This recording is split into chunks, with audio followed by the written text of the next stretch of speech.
to the occult societies, democracy, the idea of self-government, it takes on a whole different meaning, and it's just a very bizarre, very mystical meaning, and it's about the idea of humanity really ascending into godhood, and they look forward to a central figure, whether they call him the Maitreya, the Christ, the world teacher, a central figure this is why there's so much worship of Barack Obama, because they're looking for somebody like this who will step forward onto the world stage and lead mankind into this glorious golden era.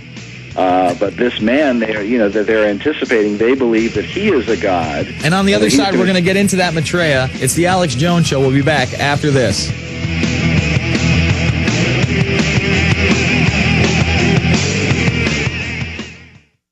You're listening to GCN, the world leader in independent talk radio. All right. That last segue, talking about this Maitreya figure, is really where I wanted to go into this interview, because the Maitreya figure it looks like a Buddha. Some people are saying this is the new Christ, this is going to be the Antichrist. You touch upon it in Riddles in Stone at the end, saying, some people believe it's going to be coming very shortly, and then really hit it out of the ballpark in Eye of the Phoenix. Why don't you just give a brief synopsis of what this means and what the people who believe in this stuff think this Maitreya will bring to them? Well, a lot of it begins, it goes back, they would tell you that it goes back thousands of years. It really comes into Western culture through Madame H.P. Blavatsky, who was the founder of the Theosophical Society. And we talk about her. A lot of people don't realize how many people, prominent people, were theosophists. Henry Wallace, who was the vice president under FDR, Mahatma Gandhi, Nehru, the first prime minister of India, Thomas Edison, and a whole host of others were members of the whole theosophical movement, where Madame Blavatsky is literally promoting, through her writings, she's promoting Lucifer, the archangel Lucifer, as the true God, and claiming that the God of the Bible, the God of Judeo-Christianity, is a false god and really a devil, in short.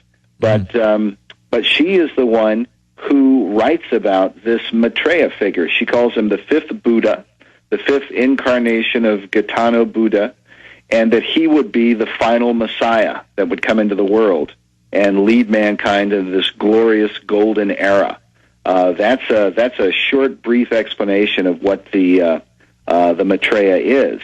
And of course, we talk about in Riddles in Stone in the second part, because the architecture of Washington D.C. that's what Riddles is about. The architecture of D.C. is all engineered to promote the occult doctrine that man is ultimately his own god, and that man ascends into godhood by degrees by his own power, and that's what the Maitreya represents. And the sort of the guy who calls himself the John the Baptist for the Maitreya is this guy Benjamin Creme, who came out 20-some-odd years ago and made a declaration in Los Angeles that the Maitreya was getting ready the Christ is here. He took out full-page ads in newspapers around the world saying the Christ is now here, and he calls the Christ the Maitreya, and he's going to come into the world and at any moment. Now, he's been saying this for more than 20 years, but what's peculiar is this guy, Benjamin Creme, he speaks at the United Nations. He speaks to these political and pseudo-political groups around the world, and he's been doing it for decades. In fact, we got a brief interview with him in Los Angeles back in 2006, and he had just come from speaking to an NGO group in the United Nations.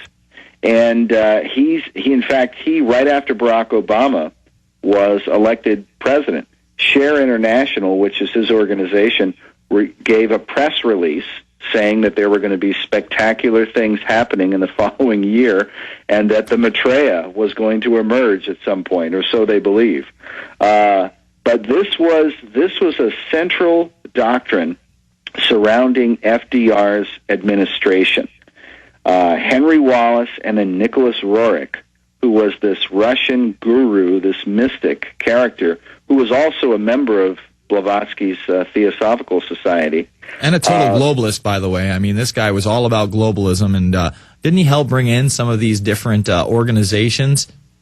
Oh, sure. He helped with the founding of the League of Nations. And he's given credit for the, the League was dissolved because of World War II, and then he's credited with the formation of the United Nations afterwards. And in fact, there was this whole Rurik Peace Pact that was signed in the White House by Henry Wallace with FDR and so on.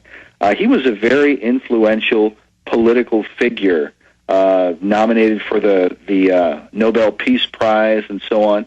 He was lauded by political leaders around the world, especially in Tibet and the eastern countries and so on. There they celebrated him openly.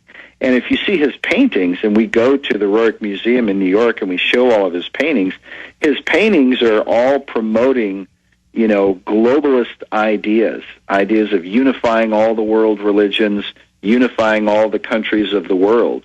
And he was specifically working through the White House now when he went abroad toward creating or helping to create the Asian Union that we're seeing, come about now. But he was part of the whole groundworking of that movement during FDR's era.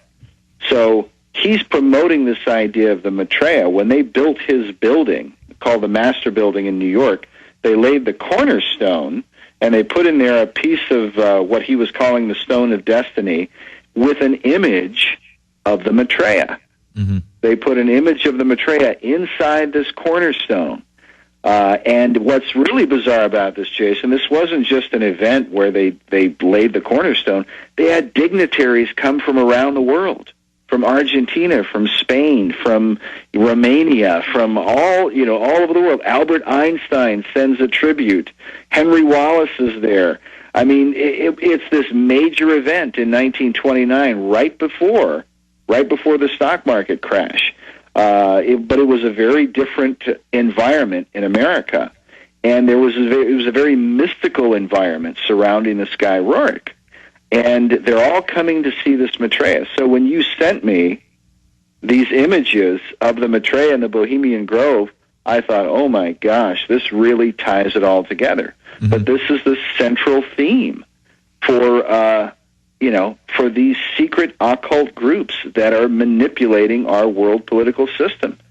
But they're doing it because they ultimately believe that all of their efforts are going to mystically, magically compel this person, whoever he will be, to come into the world. Now, if you're a Christian, as I am, then you believe this figure is the Antichrist prophesied in the Bible. The false Messiah that's going to become the one world ruler. But there are these groups, and they have links that go to the most powerful offices in the world who are really trying to bring this to pass. And they're involved, as you described earlier, in these occult rituals, these satanic, mock human sacrifices. And some people even are reporting that they have real human sacrifices there in the Bohemian Grove. Although I haven't seen, full confirmation of that. Sure, but just the fact that we're just now discussing that there's a Maitreya figure there, when obviously these photographs have been out there, and mainstream media totally ignores the subject, and really the alternative media only knows what limited information is out there. It seems like this is a different section of the Grove. It seems like a different ritual goes on here, and it seems like, again, the elite are looking at this figure as, like you said, this coming Christ figure. What I don't understand is, where does it fit into Buddhism? Where does this Maitreya fit into Buddhism? Why are they the same? Why are they represented by the same figure?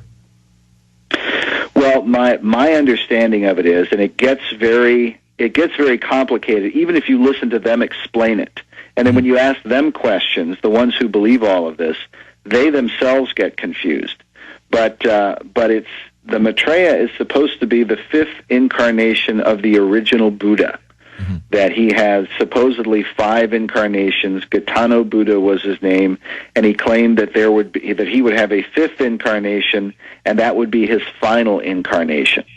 And so they have, throughout Eastern mysticism, they have believed that this would be that that Jesus and, Muhammad and Krishna and all of these different figures, they believe that they all were inspired by what they call the Christ principle or the Christ spirit or Christ consciousness. Mm-hmm. Okay, that they themselves were not Christ. They don't believe that Jesus is the Christ. They believe that he was just somebody who was inspired by this energy, but that the real Christ figure is the Buddha, is Maitreya Buddha, and that he will ultimately, when he comes into the world, he'll be a global Messiah that appeals to all the world religions and is able to unite all the world religions. That's what they believe. It's just crazy to me that, some people will act like, oh, religion has no stance. We need to, especially in this movement, they'll say, oh, religion needs to go if we ever want to progress to man. But what they never really want to address